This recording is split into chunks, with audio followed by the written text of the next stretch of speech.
Hello students, आज मैं discuss करने जा रहा हूँ 18 मार्च 2021 के मॉर्निंग सेशन के ऑर्गेनिक केमिस्ट्री के पोर्शन को डिस्कस करने जा रहा हूँ। कुछ पोर्शन जो है मैं पहले डिस्कस कर चुका हूँ और जो रेस्ट ऑफ द जो पोर्शन बचा हुआ है मैं उसको डिस्कस कर रहा हूँ। तो आप देख सकते हैं कि यहाँ पे मैच लिस्ट 1 और 2 के लिए बोला गया है कि हम लोगों को मैच करना है।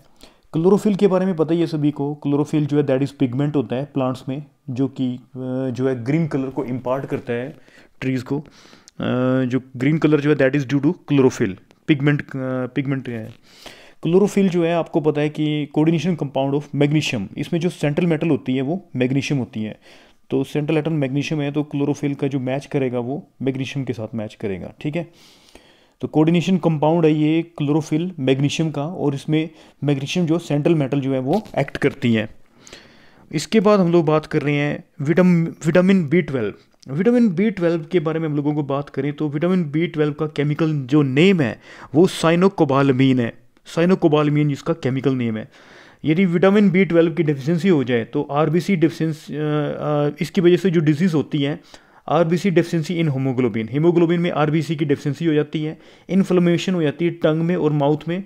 तो ये जो है दैट इज़ कॉल्ड B12 जो है इसका जो केमिकल नेम है साइनोकोबालामीन है, और इसका जो सेंट्रल मेटल होता है दैट इज़ कोबाल्ट होता है। क्या होता है? कोबाल्ट। तो ये कोऑर्डिनेशन कंपाउंड किसका है? कोबाल्ट का कोऑर्डिनेशन कंपाउंड है। इसका जो सेंट्रल मेटल होती है दैट इज़ कोबाल्ट होती है। तो ये इसके साथ मैच करेगा। एंटी कैंसर ड्रग, हम फर्स्ट यूनिट में पढ़ते हैं एंटी कैंसर ड्रग के बारे में। तो एंटी कैंसर ड्रग जो है दैट इज सिस्प्लेटिन, जो है सिस्प्लेटिन होती है। और टैक्सोल के बारे में भी पढ़ते हैं उसमें इंट्रोडक्शन ऑफ केमिस्ट्री में कि केमिस्ट्री की कौन सी एप्लीकेशंस हैं उसके बारे में हम लोग डिस्कस करते हैं। तो उसमें एंटी कैंसर ड्रग जो है दैट इज सिस्प्लेटिन के बारे में हम लोगों ने सुना होता है, और उसके डीप जो स्ट्रक्चर के बारे में हम लोग डिस्कस करते हैं कोऑर्डिनेशन केमिस्ट्री में। तो जो एंटी कैंसर जो ड्रग है ये कोऑर्डिनेशन कंपाउंड है, और इसमें जो प्लेटिनम जो है वो सेंट्रल मेटल जो है एक्ट करती है। तो एंटी कैंसर ड्रग जो है दैट इज़ किससे लिंक करेगा? ये लिंक करेगा प्लेटिनम से लिंक करेगा। ठीक है, और उसके बाद जो है एक ही बचा है that is called Grubbs catalyst. It is a compound of ruthenium का कंपाउंड है। तो ये मैच वाला था। नेक्स्ट क्वेश्चन जैसे कि बोला गया मैच द लिस्ट और 1 2 को मैच करना बोला गया है।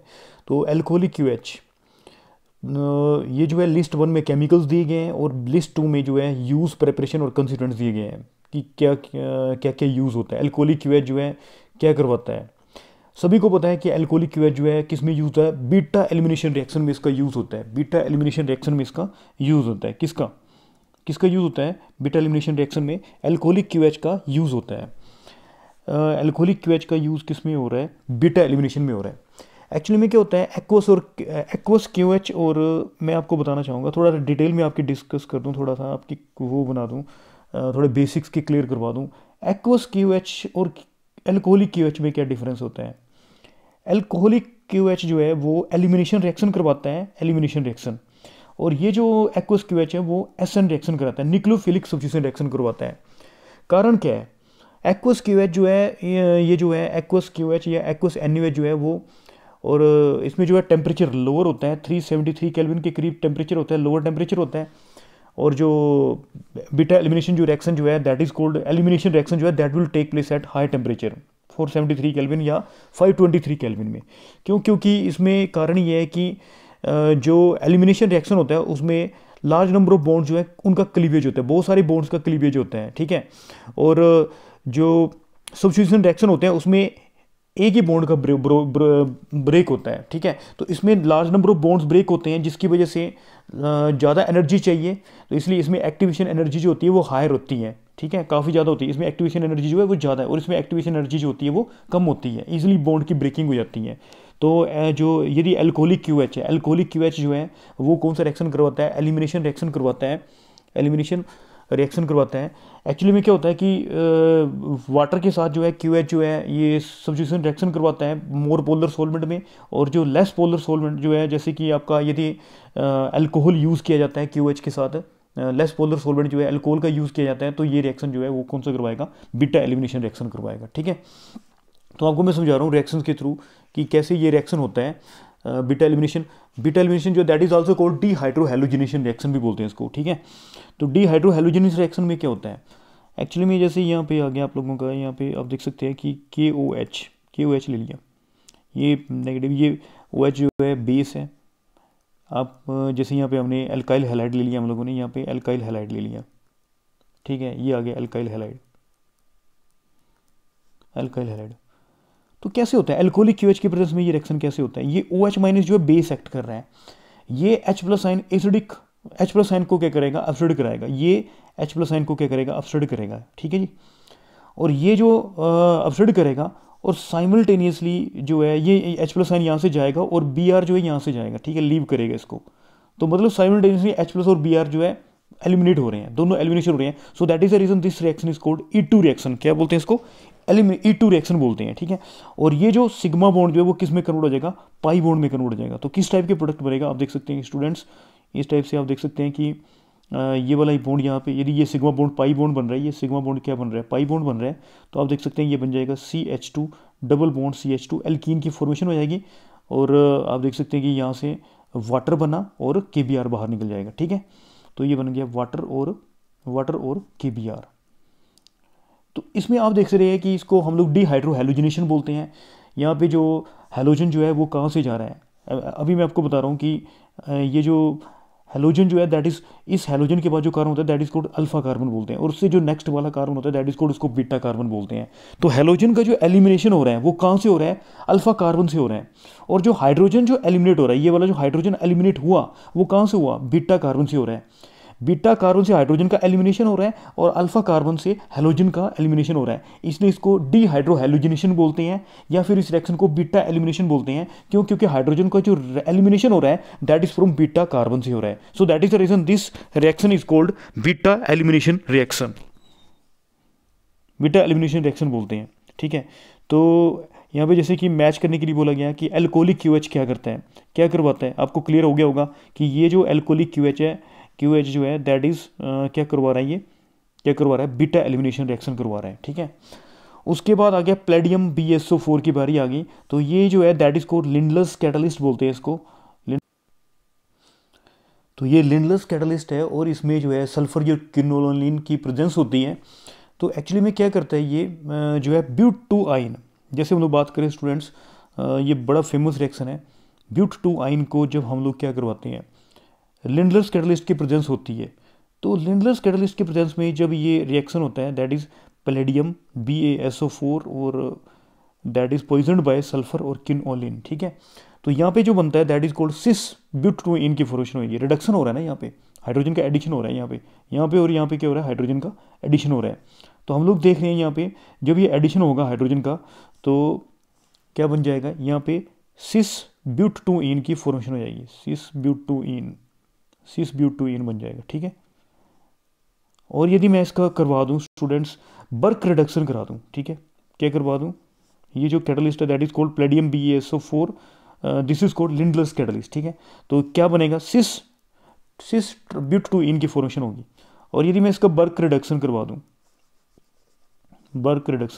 ठीक है, now what will happen, Birch reduction में क्या होता है, किसकी प्रेजेंस होती है, बर्क रिडक्शन में सोडियम और लिक्विड अमोनिया की प्रेजेंस होती है, ठीक है, सोडियम और लिक्विड अमोनिया, ठीक है, अमोनिया। तो क्या हो रहा है, कौन सा रिएक्शन हो रहा है, बर्क रिडक्शन। यदि हम बर्क रिडक्शन करवाते हैं, सोडियम लिक्विड अमोनिया की प्रेजेंस है, तो उसमें क्या होता है, ट्रांसब्यूट-2 इन रिडक्शन होगा और क्या बनेगा, ट्रांसब्यूट-2 इन की फॉर्मेशन हो जाएगी।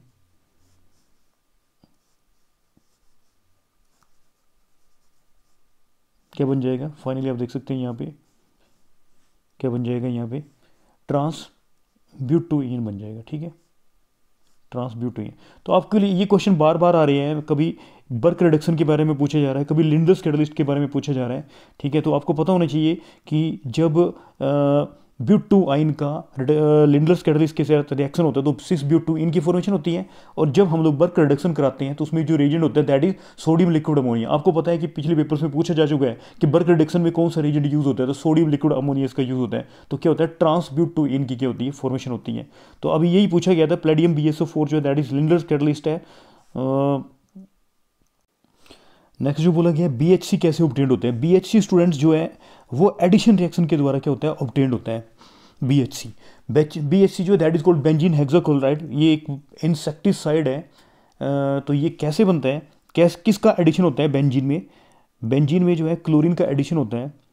और ये जो रिएक्शन है that is take place in the presence of sunlight, sunlight की प्रेजेंस में होता है, सनलाइट की प्रेजेंस में, ठीक है। इसमें हेलोजन कैरियर जो है एब्सेंट होता है, AlCl3 वगैरह की प्रेजेंस नहीं होती है, ठीक है, ये लाइट की प्रेजेंस में होता है। तो ये एक एडिशन रिएक्शन है, इसमें this is called benzene hexachloride बोलते हैं। ये आ गया HCl क्लोरीन ऐड हो जाती है। So that is the reason this is the example of addition reaction BHC। This is also called 666, इसको 666 भी बोलते हैं। क्यों बोलते हैं 666, क्योंकि इसमें कार्बन भी 6 हैं, हाइड्रोजन भी 6 हैं और क्लोरीन भी 6 हैं। और दूसरा जो नाम है इसका जो दैट इज कॉल्ड गमैक्सेन बोलते हैं इसको, गमैक्सेन, ठीक है, लिंडेन। तो ये BHC जो है दैट इज अ इंसेक्टिसाइड है। तो इसमें जो है you can to see that this is the addition reaction. क्यों, यहाँ पे जो क्लोरीन या जो ब्रोमीन का जो है एडिशन होता है, ठीक है, और लाइट की प्रेजेंस में होगा, ठीक है। तो ये एक सिंपल रिएक्शन का, सिंपल एडिशन रिएक्शन का एग्जांपल है। स्टूडेंट इसके साथ मैं आपको एक और नॉलेज दे देता हूँ कि यदि लाइट की प्रेजेंस ना हो तो what will happen now, light की प्रेजेंस में नहीं होगा तो इलेक्ट्रोफिलिक सब्स्टिट्यूशन रिएक्शन होगा। और ये क्लोरीन आ गई, ठीक है, क्लोरीन, तो क्या बन जाएगा, अभी आपका यहाँ पे जो है दैट विल बी, और यहाँ पे हेलोजन कैरियर है, हेलोजन कैरियर जैसे आपका एनहाइड्रस कौन सा है, AlCl3 की प्रेजेंस, मतलब इसके उल्टा कर लिया। और ये जो रिएक्शन होगा दैट इज एट डार्क, ऊपर वाला रिएक्शन जो हो रहा था दैट इज लाइट की प्रेजेंस में हो रहा था, ये किस में हो रहा है, डार्क में हो रहा है, किस में हो रहा है, डार्क में। तो क्या होगा, ये इलेक्ट्रोफिलिक सब्स्टिट्यूशन रिएक्शन होगा। तो इस टाइप देख सकते हो आप कि इस टाइप के प्रोडक्ट की फॉर्मेशन होगी। हो सकता है कि ये अगले पेपर्स में पूछा जाए, इस टाइप का क्वेश्चन आ सकते हैं, ठीक है। तो ये Cl और ये आगे Cl, तो ये जो है दैट इज कोल्ड, इसको हम लोग बोलते हैं C6 और जो है C6 और आप देख सकते हैं Cl6, C6 और Cl6, दिस इज कोल्ड हेक्साक्लोरोबेंजीन और 6HCl आ जाएगा, ठीक है, लग गया पता। तो ये जो रिएक्शन है that is electrophilic substitution reaction है, ठीक है, जहाँ पे क्लोरीन जो है दैट इज इन एक्सेस में है। तो जो है इलेक्ट्रोफिलिक जो रेजेंट जो है यूज़ हो रहे हैं यहाँ पे, ठीक है। तो रिप्लेस कर रहा है ये जो है इलेक्ट्रोफाइल जो है रिप्लेस हो रहे हैं यहाँ पे, ठीक है, हो गया, क्लियर हो गया। तो इलेक्ट्रोफिलिक सब्स्टिट्यूशन रिएक्शन का एग्जांपल है यहाँ पे। तो यदि आप डार्क में करवाओगे तो ये आपका जो दैट इज कॉल्ड हेक्साक्लोरोबेंजीन की फॉर्मेशन होगी, ठीक है। और जब मतलब सनलाइट की प्रेजेंस में होगा तो बेंजीन हेक्साक्लोराइड बनेगा। तो इसका आप लोगों ने ख्याल रखना है कि हो सकता है कि इस टाइप के क्वेश्चन भी पूछे जाएँ। तो आपको क्लियर हो गया कि BHC जो है वो किसके द्वारा ऑब्टेन्ड होता है, एडिशन रिएक्शन, बेंजीन में क्लोरीन का एडिशन से बेंजीन हेक्साक्लोराइड की फॉर्मेशन होती है, BHC बनता है, ठीक है। और पॉलीएस्टरीन जो है that is electrodes in batteries, ठीक है। तो ये इसके साथ मैच करेगा, इसके साथ मैच करेगा।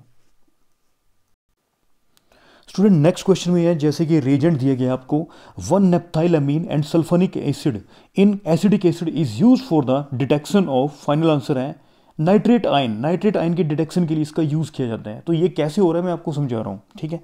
तो ये रेजेंट जो है 1-नेप्थाइलअमीन और sulphonic acid in acidic acid, जब वो नाइट्रेट के साथ जो है इनका रिएक्शन होता है तो जो है एजोडाई की फॉर्मेशन होती है, ठीक है।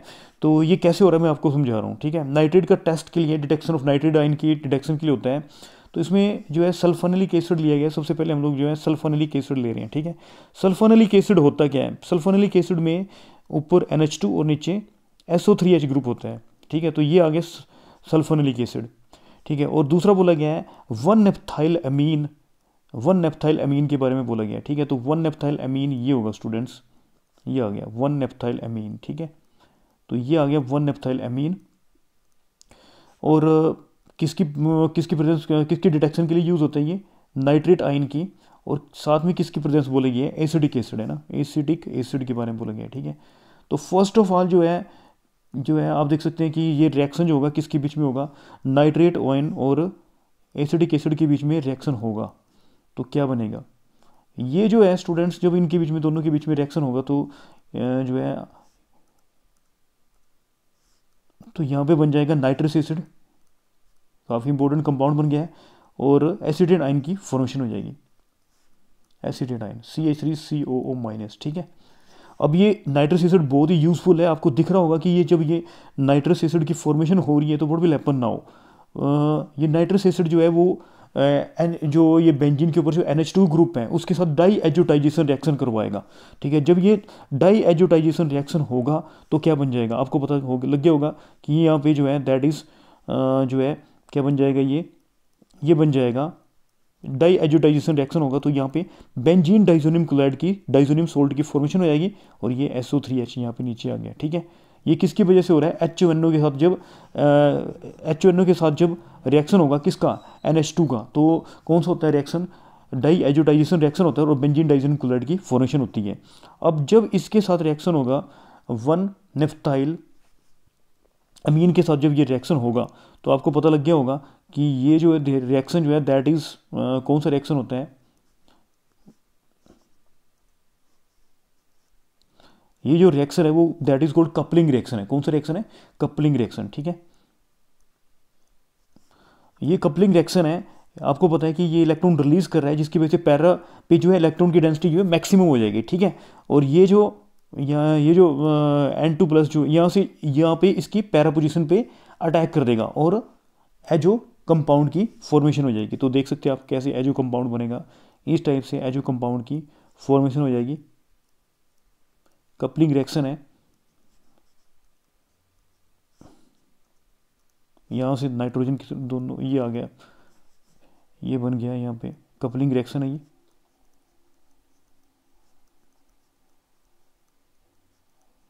और ये एजो डाई बन गई, रेड कलर की एजो डाई की फॉर्मेशन हो जाएगी। तो कपलिंग रिएक्शन का एग्जांपल है। तो आप देख सकते हैं कि ये जो टेस्ट है that is use for the detection of nitrate ion. Next question के बारे में बोला गया है the statement that are true, कि कौन सी स्टेटमेंट जो है ट्रू है। फर्स्ट जो बोल रहा है, ए बोल रहा है methane leads to both global warming and photochemical smog. ठीक है, ये बोल रहा है कि मीथेन जो है वो किसके लिए रिस्पॉन्सिबल है, ग्लोबल वार्मिंग के लिए रिस्पॉन्सिबल है और फोटोकेमिकल स्मोक के लिए भी रिस्पॉन्सिबल है। ठीक है, तो दोनों को लीड करती है, ग्लोबल वार्मिंग को भी लीड करती है और फोटोकेमिकल स्मोक को भी लीड करती है, डेफिनेटली करती है। मीथेन जो है आपको पता है ग्रीन हाउस गैस है। ठीक है, मीथेन जो है ग्रीन हाउस गैस है। ग्रीन हाउस गैसेस कौन कौन सी होती हैं, जैसे मीथेन हो गया, कार्बन डाइऑक्साइड हो गया। तो ये जो है टेम्परेचर को क्या करती है, इंक्रीज करती है, ग्लोबल वार्मिंग करती है। ठीक है, ग्रीन हाउस गैसेज जो है, तो डेफिनेटली जो मीथेन जो है ग्रीन हाउस गैस है और it is responsible for global warming, definitely ये ग्लोबल वार्मिंग के लिए रिस्पॉन्सिबल है। ठीक है, और उसके बाद बोला फोटोकेमिकल स्मोक। ठीक है, तो मैं थोड़ा सा बता देता हूँ कि फोटोकेमिकल स्मोक दो टाइप की स्मोक होती है। एक होती है that is called classical smoke, और दूसरी जो है दैट इज कॉल्ड, उसको क्या बोलते हैं, स्मोक। ठीक है, और जो दूसरी जो है दैट इज कॉल्ड, उसको बोलते हैं photochemical smoke, photochemical smoke. Photochemical smoke में जो है कौन कौन सी गैसेस होती हैं, जैसे NO2 हो गया, नाइट्रोजन के ऑक्साइड हो गया, O3 ओजोन हो गया, पैन हो गया, पेरोक्सी एसाइल नाइट्रेट, पैन। ठीक है, एल्डिहाइड हो गया, कीटोन्स हो गए, एल्डिहाइड्स कीटोन्स हो गए। ठीक है, और हाइड्रोकार्बन्स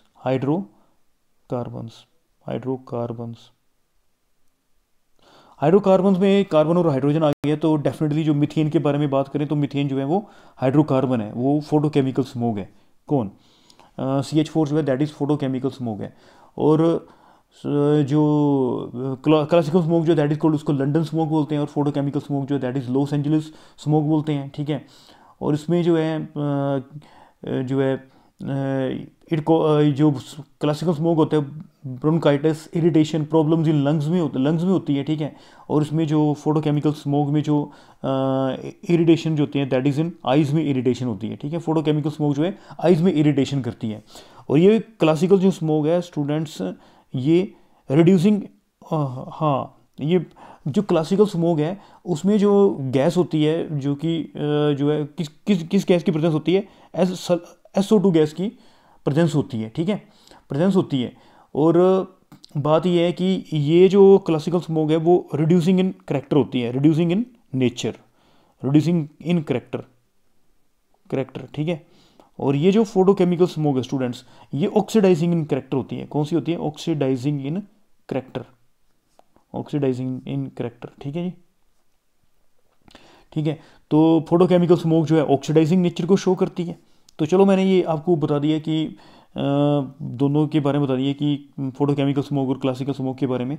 तो मीथेन जो है ग्लोबल वार्मिंग है, और आपको पता लग गया होगा कि hydrocarbon that is means CH4 जो है दैट इज़ कौन सी स्मोक है? ये फोटोकेमिकल स्मोक है। तो डेफिनेटली ये फोटोकेमिकल स्मोक है। फर्स्ट ऑप्शन जो है दैट इज़ ट्रू है। और इसके बाद हम लोग बात कर रहे हैं सेकेंड ऑप्शन के बारे में। Methane is generated from paddy fields, ठीक है। पैडी फील्ड्स के बारे में बात की जाए तो राइस की फार्मिंग होती है, तो उसमें जो वेटलैंड बचती है उसमें जो है ऑक्सीजन नहीं जा पाती, ठीक है। तो एनारोबिक एयर रेस्पिरेशन की वजह से कौन सी गैस प्रोड्यूस होती है? Methane gas. तो मीथेन गैस जो है आल्सो प्रोड्यूस्ड बाय या also generated from paddy field से बिल्कुल डेफिनेटली मीथेन गैस की क्या होती है? जनरेशन होती है। तो सेकंड ऑप्शन जो है that is also correct option है, ठीक है। Methane is a stronger global warming gas than CO2। ये बात तो बिल्कुल सही है कि एक्चुअली में है क्या कि जो CO2 है उसका अमाउंट तो जो ग्रीन हाउस गैसेज में उसका जो अमाउंट होता है वो 50% होता है, और मीथेन का जो अमाउंट है वो 19% है, ठीक है। पर बात करें हीटिंग हेड प्रोड्यूस के बारे में बात करें तो जो मीथेन का जो इफेक्ट है हीटिंग फैट जो है वो CO2 से ज़्यादा है। तो मीथेन जो है स्ट्रॉन्गर ग्लोबल वार्मिंग गैस है देन किससे? CO2। तो डेफिनेटली मीथेन जो है स्ट्रॉन्गर ग्लोबल वार्मिंग गैस है किससे? CO2 से। तो ये ऑप्शन जो है दैट इज ऑल्सो राइट, ठीक है। पर यदि अमाउंट के बारे में बात करें ग्रीन हाउस गैसेज में तो जो है CO2 का जो अमाउंट है वो, क्योंकि CO2 जो है बहुत सारी मतलब इसके सोर्सेज ऑफ कंट्रीब्यूशन जो है बहुत ज़्यादा है, ठीक है। तो सोर्सेज की यदि हम लोग बात करें ग्रीन हाउस गैसेज में तो अमाउंट CO2 का ज़्यादा है और मीथेन का कम है। पर यदि हम लोग हीटिंग फैट के हिसाब से देखें तो जो मीथेन जो है वो ज़्यादा हीटिंग फैट प्रोड्यूस करती है एज कम्पेयर टू CO2। तो सी ऑप्शन जो दैट इज करेक्ट है। अगला बोल रहा है डी बोल रहा है methane is a part of reducing smog. देख लो गलत हो गया ये ऑप्शन। क्यों? ये मीथेन जो है वो किसका पार्ट है? किसका पार्ट है? आप देख सकते हैं स्टूडेंट्स ये किसका पार्ट है? ये जो पार्ट है वो ऑक्सीडाइजिंग करैक्टर है ना उसको उसका ये, ठीक है। तो मीथेन जो है is a part of oxidising smog, ठीक है। तो ये ऑप्शन जो है दैट इज रॉन्ग है, ठीक है। ये ऑप्शन जो है वो रॉन्ग होगा। Methane is not a part of reducing smoke, ठीक है। ऑक्सीडाइजिंग इन नेचर है ये। तो ये था क्वेश्चंस। स्टूडेंट नेक्स्ट क्वेश्चन जो है जैसे कि आपकी स्क्रीन पे डिस्प्ले हो रहा है, reaction of 0.1 mole of benzyl amine with bromomethane. मतलब किसका रिएक्शन हो रहा है? बेंजाइल अमीन और ब्रोमोमीथेन मतलब मिथाइल ब्रोमाइड के साथ रिएक्शन हो रहा है। और क्या मिल रहा है हम लोगों को? Benzene tri methyl ammonium bromide की क्या हो रही है? फॉर्मेशन हो रही है। The number of moles of bromomethane consumed, इसमें हमने लगाना है कि कितने मोल्स जो हैं ब्रोमोमीथेन जो है वो कंज्यूम हो रहे हैं, ठीक है। और इस फॉर्म में इसको रिजल्ट को लिखना है, ठीक है। ये वाली फॉर्म में रिजल्ट को लिखना है, ठीक है। तो इसमें हम लोग स्टूडेंट देख रहे हैं जैसे कि आंसर के बारे में बात करें तो जो बेंजाइल अमीन क्या होता है? ये आगे बेंजाइल अमीन, ये आगे बेंजाइल अमीन CH2 बेंजाइल के ऊपर CH2 NH2, this is called benzyl amine, ठीक है। इसको हम लोग करा रहे हैं ब्रोमोमीथेन। ब्रोमोमीथेन का मतलब मिथाइल ब्रोमाइड CH3Br, बीआर के साथ रिएक्शन हो रहा है। और क्या बन रहा है इसके साथ? जैसे कि यहाँ पे बताया गया है बेंजीन ट्राईमिथाइल, बेंजीन ये आगे बेंजीन ट्राईमिथाइल अमोनियम ब्रोमाइड, ठीक है। Benzyl trimethyl ammonium benzene trimethyl ammonium bromide बन रहा है।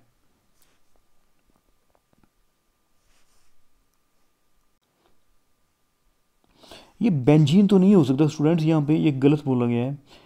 बेंजीन नहीं होगा, यहाँ पे बेंजाइल होना चाहिए ना। बेंजाइल ट्राईमिथाइल अमोनियम ब्रोमाइड, ठीक है। बेंजाइल आ गया दैट इज CH2।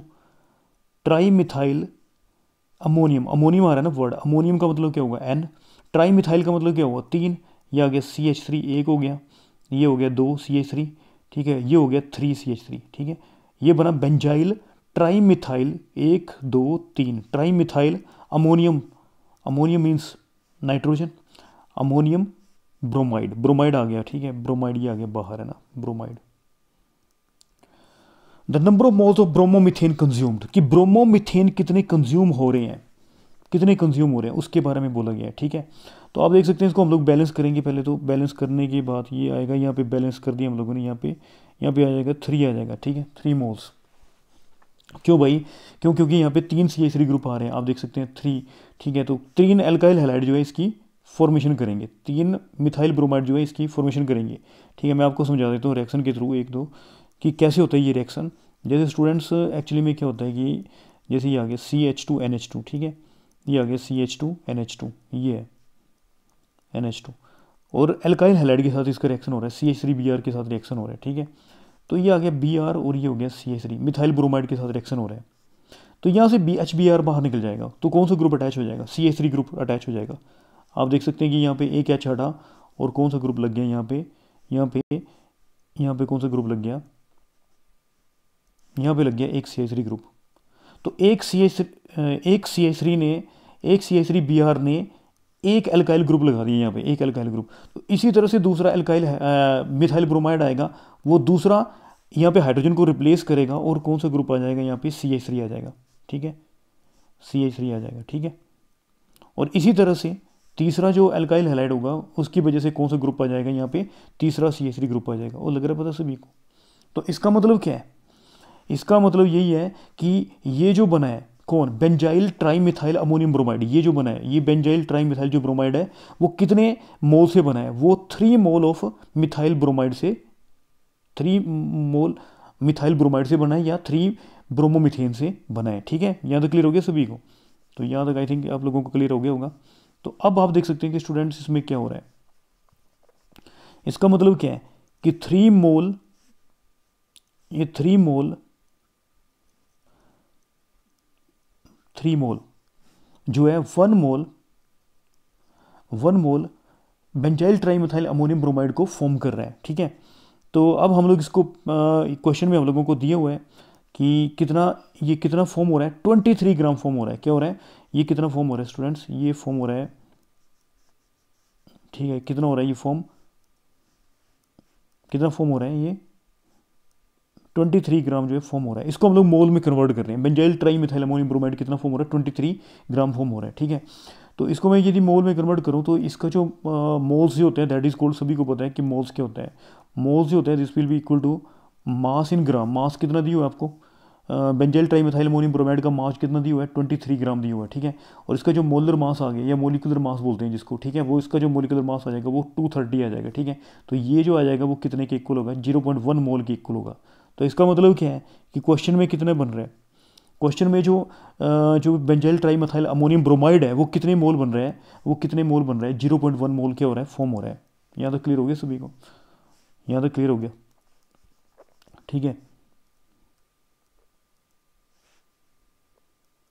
0 पॉइंट कितना बन रहा है? 0.1 मोल बन रहा है। तो इसके लिए कितना मिथाइल ब्रोमाइड चाहिए? 1 मोल के लिए हम लोगों को 3 मोल जो है 3 मोल मिथाइल ब्रोमाइड की जरूरत पड़ती है। तो 0.1 मोल के लिए कितना चाहिए? 0.1 मोल के लिए हम लोगों को स्टूडेंट्स 0.3 मोल मिथाइल ब्रोमाइड चाहिए, या 0.1 मोल के लिए 0.3 मोल ब्रोमोमिथेन चाहिए। कंज्यूम हो गए तभी जाके 0.3 मोल जो है ब्रोमोमिथेन जो है कंज्यूम हो गए तभी जाके 0.1 मोल बेंजाइल ट्राईमिथाइल अमोनियम ब्रोमाइड की क्या होगी? फॉर्मेशन होगी, ठीक है। यहाँ तक क्लियर हो गया सभी को? अब देखो यहाँ पे बोला गया है कंज्यूम, कितना ब्रोमोमिथेन कंज्यूम होगा। तो स्टूडेंट आप देख सकते हैं कि यहाँ पे यही पूछा गया है कि कितने मोल जो है ब्रोमोमिथेन जो है कंज्यूम होगा। तो कितना मोल कंज्यूम हो रहा है? 0.3 मोल जो है कंज्यूम होगा, तब जाके 23 ग्राम बेंजाइल ट्राईमिथाइल अमोनियम ब्रोमाइड की फॉर्मेशन होगी, या 0.1 मोल बेंजाइल ट्राईमिथाइल अमोनियम ब्रोमाइड की फॉर्मेशन होगी, ठीक है। तो अब इसको बोला गया है रिएक्शन, इसको आंसर को किस फॉर्म में लिखना है? n इंटू 10⁻⁻1 की फॉर्म में लिखने के लिए बोला गया, ठीक है। तो इसको लिख सकते हैं हम लोग 3 इंटू 10⁻⁻1, और इसमें n की वैल्यू कितनी आ रही है स्टूडेंट्स? 3। तो n की वैल्यू 3 आ रही है, तो 3 इसका जो है फाइनल आंसर होगा। तो ये इंटीजर टाइप क्वेश्चन था इसके बारे में, ठीक है। तो n की वैल्यू यहाँ पे आ गई, कितनी आ गई? यहाँ पे n की वैल्यू 3 होगी, ठीक है। n की वैल्यू यहाँ पे आ गई 3। तो स्टूडेंट आप ये मैं जो पेपर था डिस्कस कर दिया इसको 18 मार्च का जो पेपर था मॉर्निंग शिफ्ट का, इसको मैंने डिस्कस किया कि आपकी थोड़ी सी नॉलेज और अपडेट हो जाए, अप टू डेट हो जाए।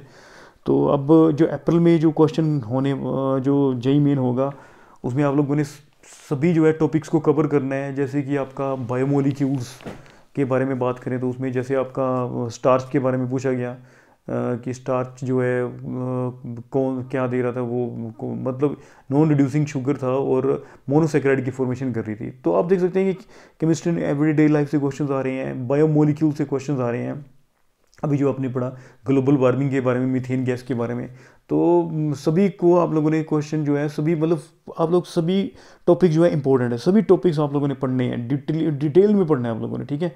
और ड्रग्स के बारे में केमिस्ट्री एंड एवरीडे लाइफ से भी क्वेश्चन आए हुए हैं कि क्लासिफिकेशन ऑफ ड्रग्स में कौन कौन सी ड्रग्स जो कौन का ड्रग्स का क्लासिफिकेशन क्या है। आपको पता होना चाहिए कि कौन सा स्वीटनिंग एजेंट है और कौन सा जो है एंटी फर्टिलिटी ड्रग्स हैं या फिर कौन सा जो है ट्रैंकुलाइजर है ना। तो ये सारा आप लोगों को पता होना चाहिए कि कौन कौन से ड्रग्स जो है कौन सी क्लासिफिकेशन में आती है, ठीक है, और कौन सा स्वीटनिंग एजेंट है। और ठीक है, तो इस टाइप के क्वेश्चंस आ रहे हैं, आप लोगों ने काफ़ी मेहनत करनी है और best of luck for the exams. Thank you for watching.